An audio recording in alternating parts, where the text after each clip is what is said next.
Okey, selamat pagi dan selamat sejahtera. Sekali lagi kita bertemu pada kelas yang seterusnya. Okey. Untuk hari ini kita akan teruskan dengan bab yang kedua, iaitu berkaitan dengan carta-pai. Okey, apa yang dikatakan sebagai carta-pai kita akan lihat untuk kali ini. Okey, baik. Induksi bab. Dalam bab ini kita dapatkan sedikit pengenalan, gambaran asas. Okey, data yang diperolehi. Okey, data yang kita dapat, sesuatu data yang kita perolehi dapat diwakilkan, dapat ditunjukkan dalam pelbagai cara. Okey. Tapi untuk hari ini kita nak gunakan data-data yang ada, kita akan buat dalam bentuk carta-pai. Ada banyak kaedah sebenarnya. Okey, carta-pai merupakan satu kaedah perwakilan data, iaitu dengan menggunakan bentuk bulatan. Kemudian dalam bulatan tersebut akan dibahagikan kepada beberapa bahagian. Beberapa bahagian tu kita akan panggilkan kepada beberapa sektor. Okey. Okey, baik. Adakah kamu semua telah belajar, telah tahu sebelum ini bagaimana untuk membina carta-pai? Okey, bagaimana pula untuk kita mentafsirkan sesebuah carta-pai tersebut.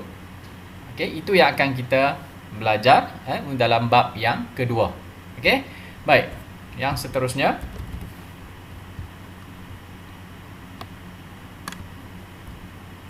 okey, baik.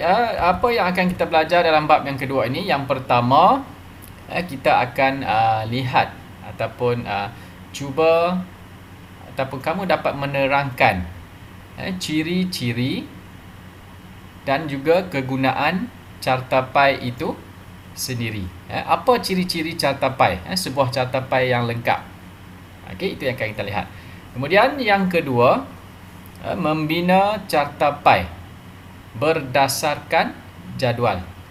Okey, apabila kita dapat satu data yang dibentuk dalam jadual, yang ditulis dalam jadual, berdasarkan kepada jadual itu, data-data yang terdapat dalam jadual itu, kita akan bina carta-pai berpandukan kepada jadual tersebut. Okey. Kemudian yang ketiga, kita akan belajar bagaimana untuk mentafsir carta-pai. Okey. Tiga perkara ini. Yang pertama, kita nak lihat tentang ciri-ciri dan juga kegunaan carta-pai. Okey. Kemudian kita akan bina carta-pai berpandukan kepada jadual, jadual yang kita ada. Kemudian yang ketiga, kita akan tafsirkan, huraikan, jelaskan carta-pai tersebut. Okey. Baik, sedikit info di tepi tu, cuba kamu lihat daripada buku teks kamu. Okey. Okey, carta-pai ni sebenarnya telah dicipta begitu lama. Okey, 200 tahun yang lalu. Okey, oleh seorang ahli graf statistik. Okey, namanya William Playfair, pada sekitar tahun 1801. Sebenarnya dah lama digunakan. Okey, baik, yang seterusnya. Secara sepintas lalu, kita nak lihat secara gambaran awal apa yang kita nak lihat. Okey, yang pertama, ciri-ciri dan juga kegunaan carta-pai. Okey. Baik. Yang kedua, membina carta-pai berdasarkan kepada jadual. Dan yang ketiga, kita akan buat tafsiran tafsiran carta-pai yang telah kita bina, yang kita bentukkan. Okey. Baik, bagi yang pertama, ciri-ciri kegunaan carta-pai secara ringkasnya. Kita lihat secara ringkas dulu. Kemudian kita akan lihat secara terperincinya nanti. Ciri-cirinya yang perlu ada, yang pertama, sebuah carta-pai yang lengkap akan ada sektor. Okey, saiz sudut yang betul. Nilai sektor. Okey, tajuk, petunjuk dan juga jumlah. Okey. Kemudian yang kedua, yang pertama, membina cartapai berdasarkan jadual. Pertama, apa yang perlu kita buat? Mengira peratus bagi setiap sektor, bagi setiap bahagian, bagi setiap data yang kita ada di jadual. Kita perlu buat perkiraan dahulu, dapatkan peratusnya dahulu.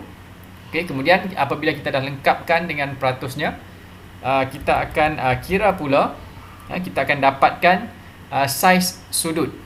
Kita akan kira saiz sudut bagi setiap sektor untuk kita lukis dalam cartapai nanti. Okey, dan yang terakhir kita akan mula melukis cartapai. Okey. Baik, kemudian yang ketiga, mentafsir cartapai. Kita nak lihat apakah langkah-langkah untuk mentafsir sesebuah cartapai. Okey. Baik. Yang seterusnya, kita nak lihat secara lebih jelas dan terperinci 2.1, iaitu ciri-ciri dan kegunaan cartapai. Okey, cartapai iaitu sejenis gambar rajah dalam bentuk grafik, perwakilan grafik untuk menunjukkan pembahagian atau pecahan data-data dan juga maklumat dalam bentuk bulatan. Cartapai dia ada satu bentuk, bulatan. Okey, kemudian dalam bulatan tu pula akan dibahagikan kepada beberapa bahagian. Okey, bahagian itu yang akan kita panggilkan sebagai sektor. Okey, bahagian itu kita panggil sebagai sektor. Okey, kemudian ciri-ciri bagi sesebuah cartapai. Yang pertama, setiap sektor mewakili kepada maklumat yang tertentu, maklumat yang ada di jadual yang kita ambil daripada jadual. Okey, setiap daripada sektor itu mewakili kepada satu-satu jenis maklumat. Okey, kemudian yang kedua, yang berkaitan dengan saiz sudut. Okey, saiz sudut bagi setiap sektor, setiap bahagian perlulah berdasarkan kepada kuantiti maklumat. Okey, ini kamu akan nampak dengan lebih jelas apabila kita lihat kepada langkah-langkah pembinaan cartapai nanti. Okey, kemudian yang ketiga, nilai bagi setiap sektor dalam cartapai haruslah dinyatakan dalam bentuk ataupun ditulis dalam peratus sahaja. Okey. Baik, yang keempat, nilai bagi keseluruhan bulatan cartapai tersebut perlulah lengkap menjadi 360 darjah. Okey, 360 darjah itu pula mewakili sebanyak 100%. Bagi yang kita nyatakan tadi, setiap nilai sektor tu. Apabila kita dapat satu pusingan ataupun bulatan yang lengkap sebanyak 360 darjah, setiap sektornya pula akan mencapai sehingga 100%. Okey. Kemudian cartapai juga perlu mempunyai tajuk. Okey, tajuk ni penting. Okey, tajuk penting. Okey. Baik, kemudian cartapai juga perlu mempunyai petunjuk. Okey, petunjuk. Kemudian yang seterusnya, kita akan menyatakan jumlah keseluruhan, kuantiti bagi maklumat yang kita ada tadi. Okey, itu adalah ciri-ciri bagi cartapai. Kemudian apa kegunaan cartapai ni sebenarnya? Okey. Yang pertama, okey, mewakilkan data daripada informasi yang lebih mudah dan menarik. Okey, dia dapat menunjukkan, memaparkan data-data maklumat yang daripada jadual tadi dalam bentuk yang lebih mudah untuk dilihat, yang lebih mudah untuk kita faham dan yang nampak lebih menarik dalam bentuk cartapai. Okey. Kemudian yang kedua, menunjukkan perbandingan data, perbezaan data dan maklumat dengan lebih jelas. Okey. Kemudian yang ketiga, menggambarkan taburan data, kedudukan data dan maklumat. Okey, kemudian yang seterusnya, membuat pembacaan yang lebih tepat, lebih efektif, yang lebih berkesan. Okey, yang seterusnya, memudahkan rumusan untuk dibuat. Okey, dan yang seterusnya, sesuai untuk menunjukkan perwakilan data, sebagai contoh. Okey, carta pie ni kebiasaannya kita dapat gunakan dalam menunjukkan kepada beberapa jenis data. Antaranya yang pertama, sumbangan sektor ekonomi kepada pendapatan negara. Itu kita boleh buat dalam bentuk carta pie. Okey. Kemudian negara asal pelancong asing ke Malaysia. Kita dapat data, maklumat pelancong asing yang masuk ke Malaysia. Melalui data tersebut kita akan buat ataupun kita boleh buat dalam bentuk carta pie. Okey. Kemudian destinasi import dan ekspor utama di Malaysia. Di mana negara kita ekspor ataupun import apa-apa barangan. Okey. Daripada luar ataupun kita beli, kita jual dan sebagainya. Okey, itu adalah antara kegunaan-kegunaan yang dapat kita lihat berkenaan dengan carta pie. Okey. Baik, kita teruskan dengan langkah-langkah yang seterusnya.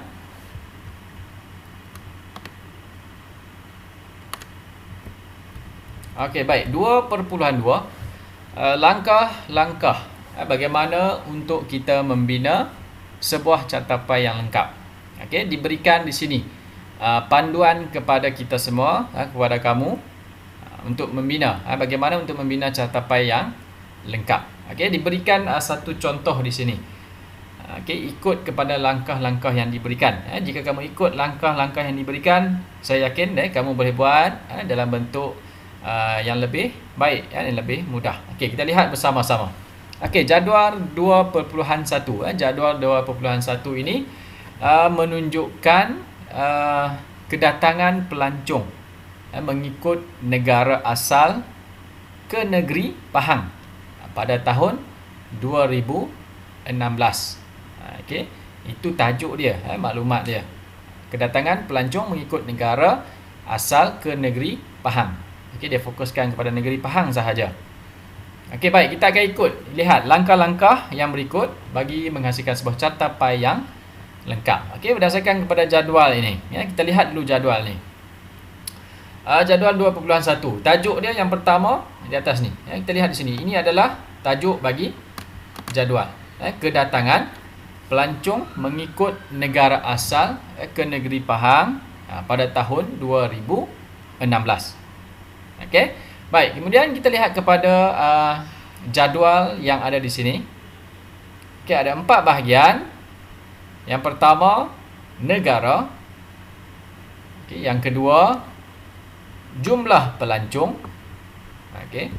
Kemudian yang ketiga, peratus. Dan yang keempat, saiz sudut sektor. Okey. Daripada maklumat data negara dan jumlah ni, kita akan kirakan apakah peratusnya bagi setiap sektor ataupun setiap bahagian ini dan apakah saiz sudutnya. Bagaimana untuk kita kira? Okey, kita akan lihat langkah yang seterusnya. Okey, sebelum tu kita lihatlah bagi negara Amerika Syarikat. Jumlah pelancong yang datang ke negeri Pahang 11,842 orang. Kemudian Australia 24,397 orang. Jepun 238,378. Okey, kemudian Thailand 72,580. Di sini telah diberikanlah bagi peratus dan saiz sudut sektornya. Bagaimana untuk kita dapatkannya? Okey, ini langkah-langkahnya. Baik, bagi langkah yang pertama, tukarkan nilai mutlak dalam jadual kepada peratus. Nilai mutlak iaitu contoh yang kita ambil yang pertama, peratus bagi pelancong dari negara Jepun. Okey, ini negara Jepun. Kita lihat di sini. Okey, bagi negara Jepun, pelancong jumlah pelancong yang masuk ke negeri Pahang 238,378 orang.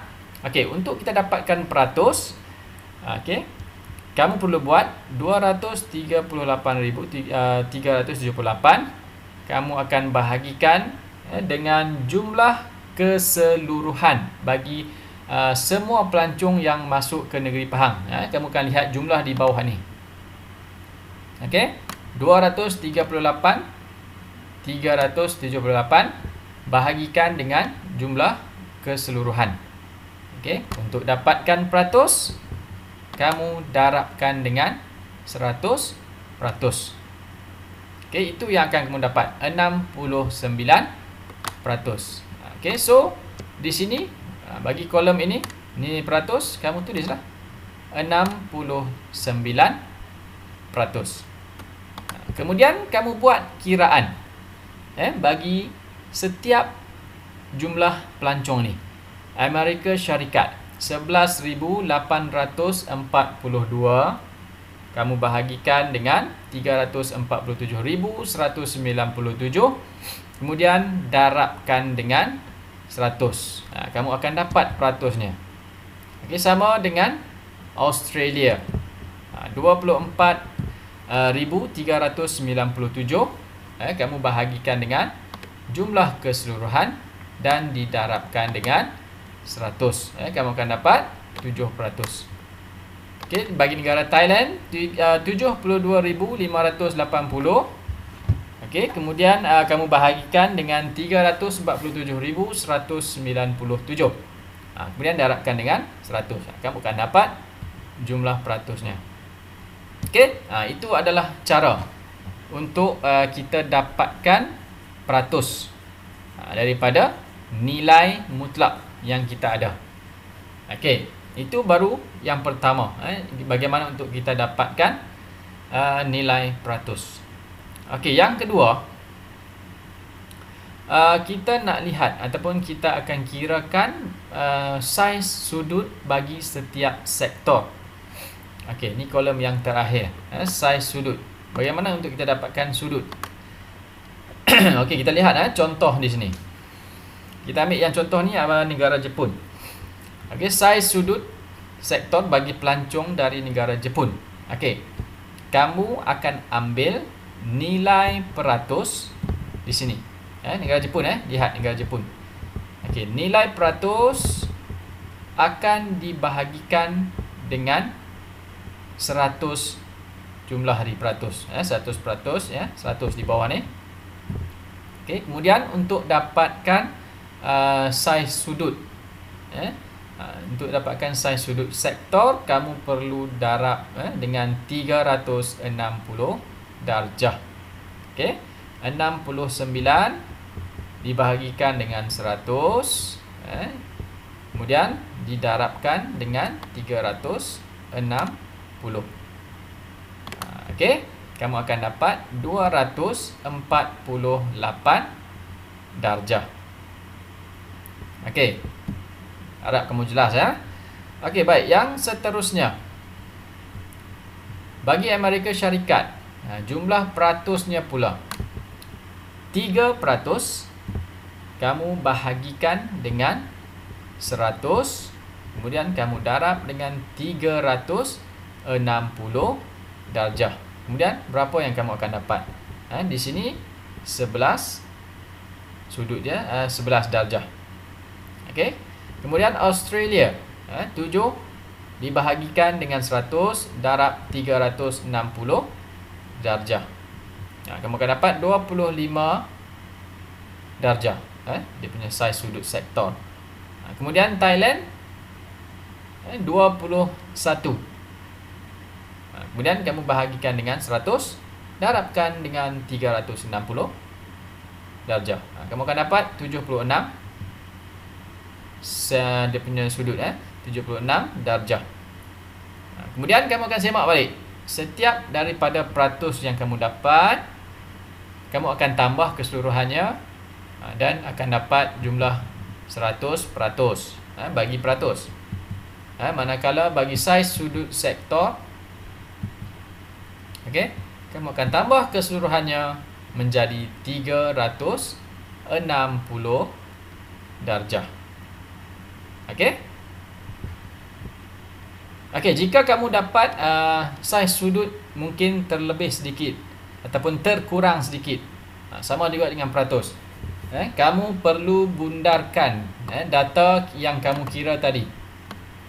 Okey, kamu perlu bundarkan data-data yang kamu kira tadi mengikut kesesuaian, bagi memudahkan untuk kamu bina cartapai nanti.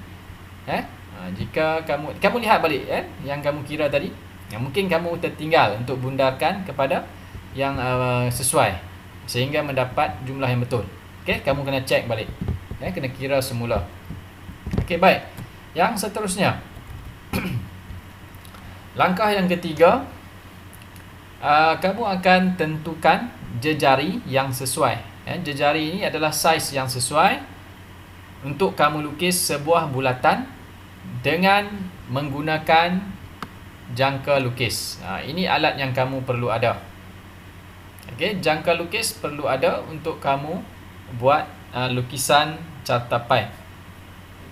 Okey, berdasarkan maklumat yang kamu dapat ini, kamu perlu tentukanlah jejari yang sesuai. Berapa cm yang sesuai. Kebiasaannya kita akan gunakan 5 cm untuk membuat cartapai. Okey, baik. Kemudian yang seterusnya, kita lihat yang langkah yang berikutnya. Okey, langkah yang seterusnya, langkah yang keempat, lukiskan jejari, okey, dari pusat bulatan tegak ke atas. Okey, sektor yang pertama perlulah bermula daripada pusat bulatan tegak ke atas. Okey, di sebelah sini akan bermula dengan sektor yang pertama, yang kedua, ketiga dan yang seterusnya sehingga lengkap satu bulatan. Okey, seperti langkah yang kelima ini. Lukiskan setiap sektor daripada nilai yang terbesar. Okey, ingat ni, ini ramai yang buat salah. Okey, lukiskan setiap sektor daripada nilai yang terbesar.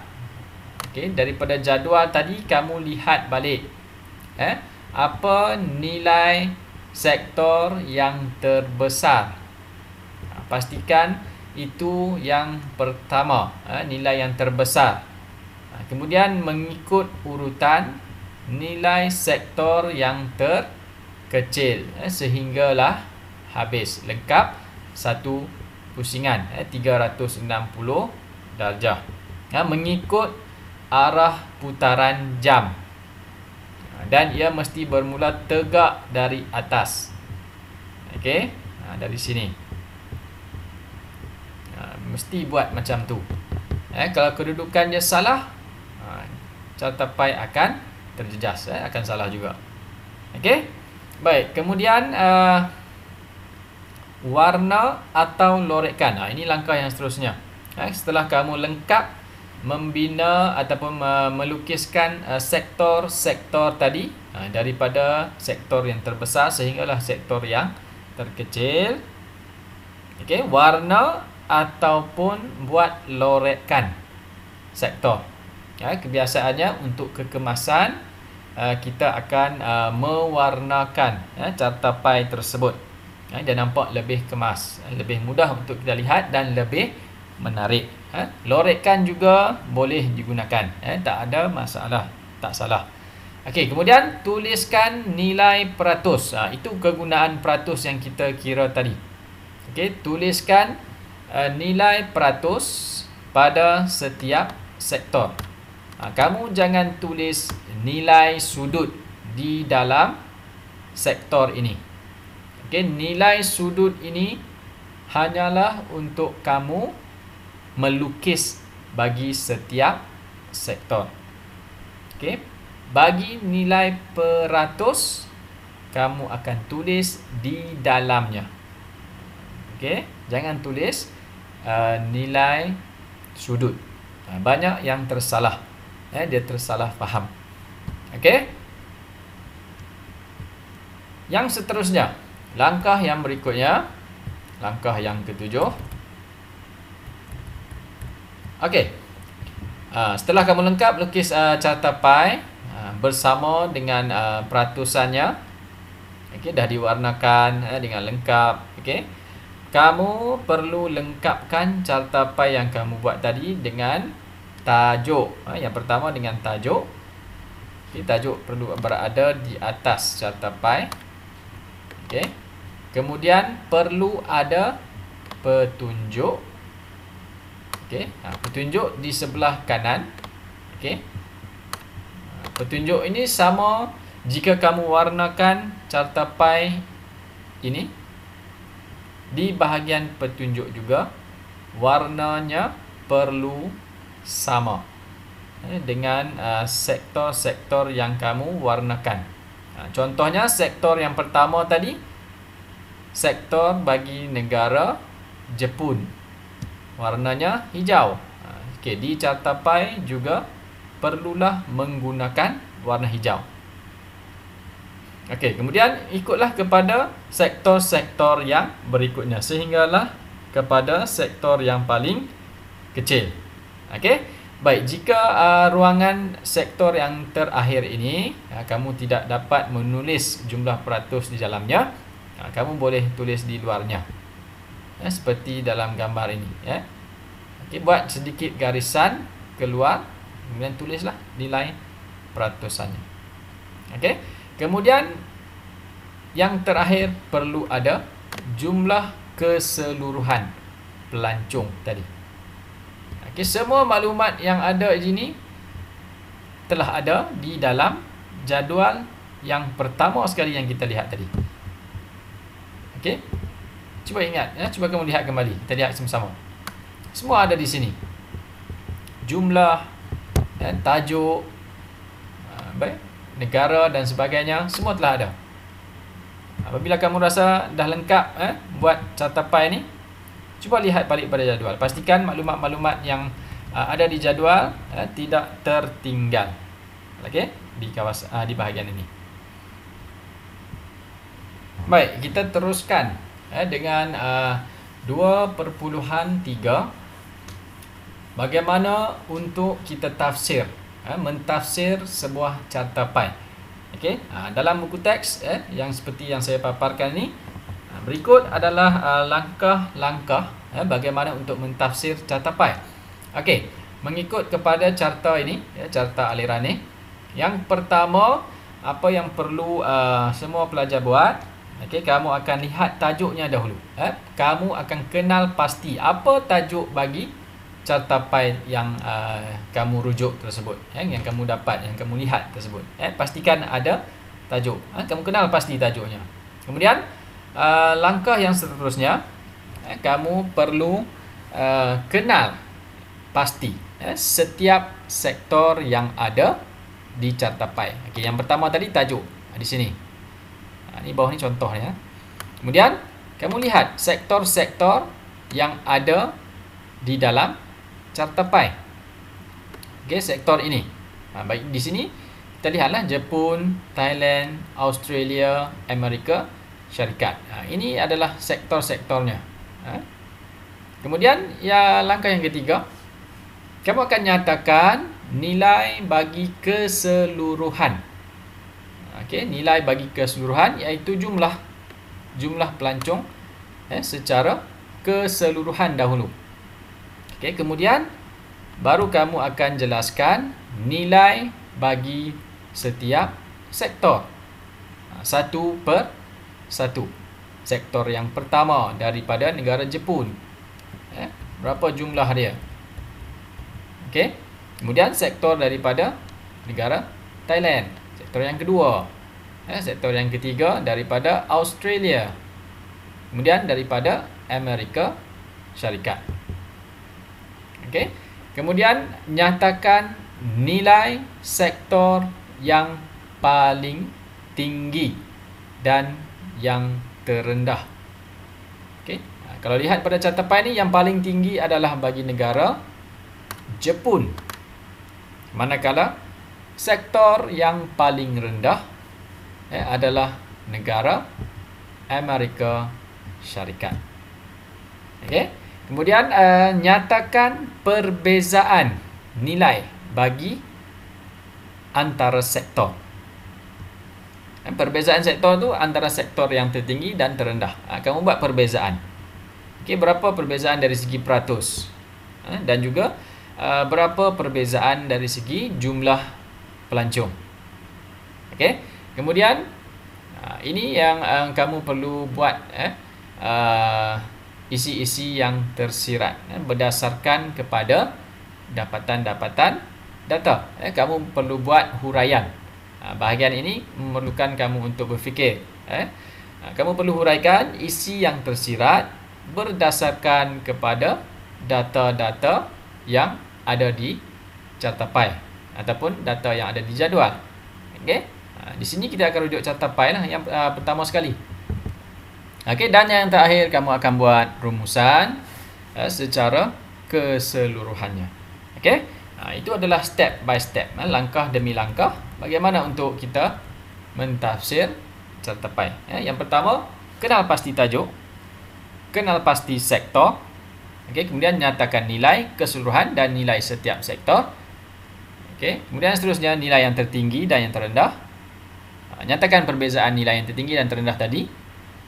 Kemudian huraikan isi yang tersirat berdasarkan daripada maklumat yang ada dan buat rumusan secara keseluruhan. Okey, baik, kita sama-sama lihat contoh bagi mentafsir. Baik, merujuk kepada cartapai ni, kedatangan pelancong yang kita buat tadi, yang contoh kiraan tadi. Okey, bagi yang pertama tadi kita lihat kenal pasti tajuk. Kenal pasti tajuk. Okey, di sini kita lihat di mana tajuk dia. Cuba kenal pasti. Okey, cartapai menunjukkan kedatangan pelancong mengikut negara asal iaitu Jepun, Thailand, Australia dan Amerika Syarikat ke negeri Pahang pada tahun 2016. Itu adalah dia kenal pasti tajuk dia. Okey. Kemudian dia kenal pasti sektor. Okey, dia akan kenal pasti sektor. Okey, jumlah keseluruhan bilangan pelancong ialah seramai 347,197 orang. Kemudian dia nak fokuskan kepada bilangan pelancong. Okey, bilangan pelancong dari negara Jepun adalah seramai berapa? Ikut kepada jadual tadi. Okey, jumlah pelancong bagi Jepun dan nyatakan peratusannya. Kemudian daripada negara Thailand dan peratusannya Australia dan Amerika Syarikat. Okey. Okey, baik. Kemudian dia akan lihat pula langkah yang seterusnya. Tadi adalah nilai keseluruhan, kemudian nilai setiap sektor. Yang seterusnya nilai yang tertinggi dan yang terendah. Okey, nilai yang tertinggi dan terendah. Jumlah peratus pelancong yang tertinggi adalah dari negara Jepun. Manakala jumlah peratus pelancong yang terendah adalah daripada Amerika Syarikat. Okey, itu langkah yang seterusnya. Kemudian yang berikutnya, nyatakan perbezaan nilai antara sektor. Okey, dia nyatakan perbezaan peratus dan bilangan pelancong antara negara Jepun dan Amerika Syarikat. Okey, Jepun dan Amerika Syarikat, iaitu sektor yang paling tinggi dan juga sektor yang paling rendah. Perbezaannya sebanyak 66%, iaitu seramai 226,536 orang. Okey, itu perbezaan nilai antara sektor. Kemudian isi-isi tersirat berdasarkan kepada data-data yang ada. Ini kita perlu fikirkan dengan logik. Okey. isi tersirat yang dinyatakan di sini. Kehadiran pelancong dari negara Jepun ramai ke negeri Pahang adalah kerana ingin menikmati iklim tropika yang sangat berbeza dengan iklim negara mereka. Dia jelaskan bagi pelancong dari negara Jepun, iaitu yang paling ramai. Okey, manakala faktor isi yang tersirat yang seterusnya, di samping itu faktor sosio-budaya yang juga menarik minat mereka untuk ke negeri Pahang. Kemudian aktiviti riadah, mereka juga berpeluang menjalankan kajian tentang flora dan fauna. Okey, itu 3 sebab yang diberikan. Berkaitan dengan iklim, berkaitan dengan faktor sosio-budaya, dan juga aktiviti riadah, dan juga kajian tadi. Okey, itu adalah isi yang tersirat yang dinyatakan. Dia ambil data yang paling tinggi. Kenapa pelancong Jepun ramai datang ke negeri Pahang? Dia jelaskan isi tersirat berdasarkan pelancong yang paling tinggi. Okey, kemudian langkah yang terakhir iaitu membuat rumusan secara keseluruhan. Okey, sebagai rumusan, bilangan pelancong dari negara Jepun yang datang ke negeri Pahang pada tahun 2016 adalah yang tertinggi. Okey, itu adalah rumusan dia secara keseluruhan. Ringkas, cuma kamu perlu ingat langkah demi langkah. Okey, langkah-langkah ini untuk mentafsir sebuah cartapai. Okey, so kita dah selesai. Okay, kita dah kenal, dah tahu bagaimana untuk membuat cartapai, apakah ciri-ciri cartapai, kegunaan cartapai, bagaimana untuk mengira peratus, bagaimana untuk mendapatkan sudut dan sebagainya. Okey, so kita dah habis untuk tajuk bab yang kedua. Okey, kita imbas kembali, refresh balik apa yang kita lihat, yang kita belajar tadi.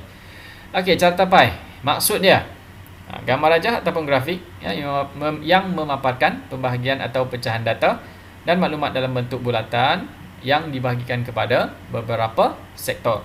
Kemudian ciri-cirinya, sektor mewakili maklumat, saiz sudut, setiap sektor berdasarkan kuantiti maklumat, nilai sektor dinyatakan dalam peratus, mempunyai tajuk, petunjuk, dan juga menyatakan jumlah keseluruhan. Manakala kegunaannya mewakilkan data kepada informasi yang lebih mudah. Okey, kemudian menunjukkan perbandingan data dengan lebih jelas. Okey, kemudian memudahkan rumusan untuk dibuat. Okey, kemudian langkah-langkah untuk membina cartapai tadi. Okey, yang pertama kira peratus, kira saiz sudut, kemudian tentukan jejari untuk kita lukiskan bulatan cartapai, biasanya 5 cm, ingat, ikut kesesuaian. Okey, kemudian lukis jejari, kemudian melukis setiap sektor, kemudian warnakan ataupun lorekkan, dan tulis nilai peratus pada setiap sektor dan lengkapkan cartapai tersebut dengan tajuk, petunjuk dan jumlah keseluruhan. Manakala yang terakhir tadi kita lihat bagaimana untuk mentafsir cartapai. Ingat, kenal pasti tajuk, kenal pasti sektor, nilai keseluruhan, nilai setiap sektor, sektor yang tertinggi dan yang terendah, kemudian perbezaan nilai antara sektor, hurai isi tersirat dan rumusan. Okey, so kita dah habis secara keseluruhannya bagi bab yang kedua. Okey kelas, sebagai pengukuhan kepada apa yang kita belajar pada hari ini, saya minta semua pelajar buka di muka surat 28. Okey, muka surat 28 sebagai pengukuhan kepada kamu, latihan kepada kamu. Okey, kamu buat dalam buku panjang yang saya minta kamu sediakan sebagai latihan tu, ataupun jika tak ada lagi, gunakan kertas A4 lah untuk mudah kamu lekat nanti. Okey, baik. Bagi latihan kepada kamu, soalan 1, isikan tempat kosong dengan jawapan yang betul. Okey. Bagi soalan 1, soalan 2, soalan 1 dan soalan 2, kamu hanya perlu menulis jawapannya sahaja dalam buku latihan ataupun dalam kertas. Okey. Contohnya kamu tulis soalan yang pertama, isi tempat kosong dengan jawapan yang betul.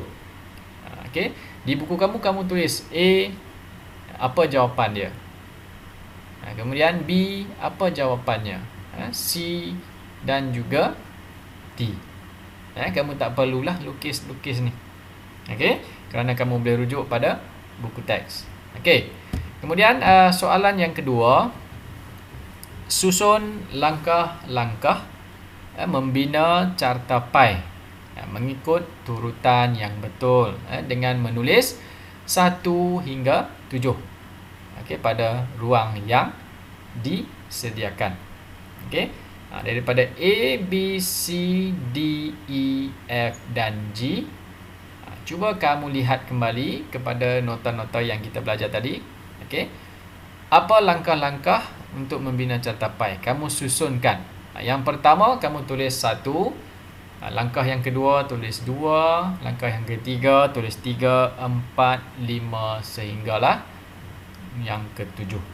Okey? Itu mudah saja. Tulis jawapan saja untuk soalan 1 dan soalan 2. Okey, baik. Kemudian bagi soalan 3. Soalan 3 ni kamu perlu buat dengan lengkap. Okey, kamu salin soalan, salin jadual 1 menunjukkan insiden keselamatan cyber pada tahun 2016. Okey, kamu salin jadual dia. Salin jadual dia. Kemudian kamu tambahkan lagi 2 kolom. Untuk apa? 2 kolom itu adalah untuk kamu tulis peratus. Peratus dan juga sudut. Untuk kamu tulis peratus dan juga sudut. Seperti yang kita belajar tadi. Kamu perlu tambah 2 lagi kolom. Okey, kalau boleh kolom tu kamu besarkan sedikit. Kerana saya minta untuk kamu tuliskan jalan kira. Bagaimana untuk kamu mengira. Tadi bagaimana yang untuk kamu kira formula-formula tadi di sebelah jawapan yang kamu buat. Okey.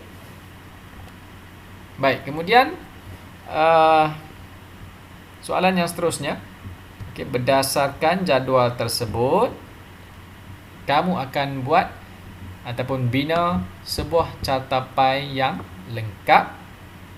Kemudian kamu akan tafsirkan carta pai tersebut. Soalan 3 ni dia agak panjang sedikit. Kamu perlu buat jadual, kira sudut, kira peratus. Kemudian kamu akan bina sebuah carta pai yang lengkap. Yang lengkap. Pastikan lengkap. Lengkap dengan apa? Cuba cek kembali. Okey, kemudian kamu buat tafsiran carta pai tersebut. Seperti yang kita belajar tadi. Jika kamu tak ingat, kamu boleh ulang balik lihat video ini. Okey? Saya dah muat naikkan dalam Google Classroom. Okey, baik. Jika ada sebarang soalan, kamu boleh muat naik di Google Classroom. Okey, kita akan berbincang di situ. Okey, terima kasih kelas.